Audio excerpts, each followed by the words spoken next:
Hey guys, welcome back to my channel. তো আমি আবারও চলে এসেছি একটা নতুন ভিডিও নিয়ে। তো আমরা চলে গেছিলাম গঙ্গা স্নান করতে। তো তোমরা দেখতেই পাচ্ছ এখন বাজছে ঘড়িতে ঠিক 7:05। তো আমরা রেডি হয়ে বেরিয়ে পড়েছিলাম গন্তব্যস্থলের জন্য।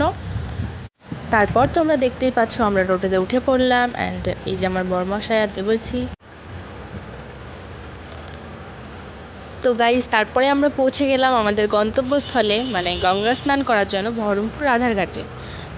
তো তারপর আমরা আমাদের স্নান টান সেরে নিলাম এবং হালকা পাতলা কিছু খাবার খেয়ে নিলাম।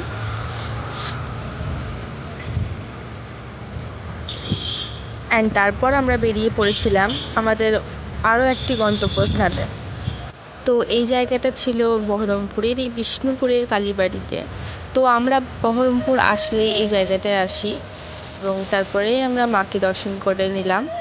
তো তারপরে আমরা আমাদের বাড়ির উদ্দেশ্যে রওনা দিয়ে দিয়েছিলাম। আমাদের বাড়িটা যেহেতু বহরমপুরের অনেকটাই কাছে, তাই আমরা টোটো করেই গিয়েছিলাম বহরমপুরের উদ্দেশ্যে। তো তারপরে আমরা পৌঁছে যাই আমাদের বাড়িতে। তো আজকে এই ভিডিওটা এতটাই ভালো লাগলে লাইক, কমেন্ট, শেয়ার করে দেবে।